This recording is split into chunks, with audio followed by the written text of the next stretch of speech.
It's nice to see a long gestating project finally see the light of day. Jeff Nichols has had the idea for the Bikeriders floating around for years, and it's finally arrived. Yes, it's here. Jeff Nichols directed the Bikeriders. Let's talk about it. So as I mentioned before, it is great to have a filmmaker who's able to finally see their long gestating project through to fruition, and it's even better when it's a great movie, as is the case here. When Kathy, played by Jodie Comer, strikes up an uneasy relationship with Benny, played by Austin Butler, a member of the Vandals motorcycle club, she becomes entwined in their world, including occasional clashes with the leader, Johnny, played by Tom Hardy.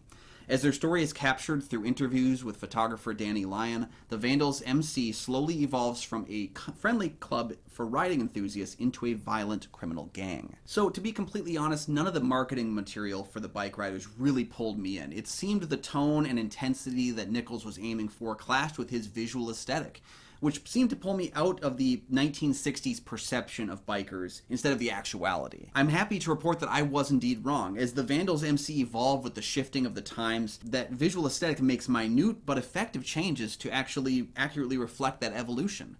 Having seen a few of the images from the photo book that inspired Nichols, he's recreated that feeling on the screen excellently, translating his vision into something that has the intensity and love that they share for their group. There are some excellent performances all around in the Bikeriders, including a surprise supporting appearance from ride host Norman Reedus.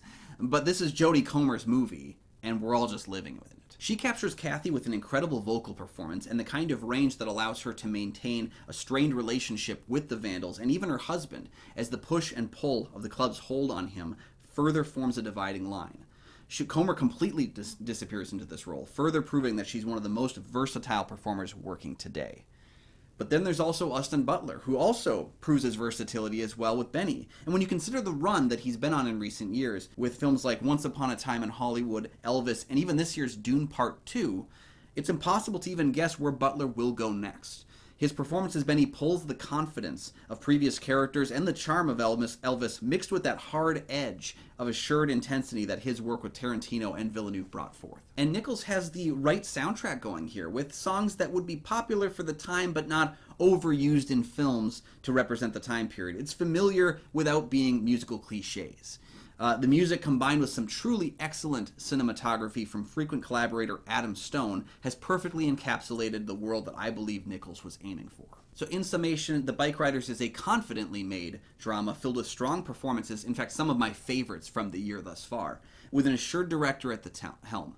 It isn't quite possibly Nichols' strongest film yet, a sweeping and intelligent movie about created family and the loss of control, even if it falters a bit narratively in the back half. At one point early on in the film, Vandals member Cal, played by Boyd Holbrook, states the importance of knowing one's motorcycle, of crafting one that is unique, one that stands out.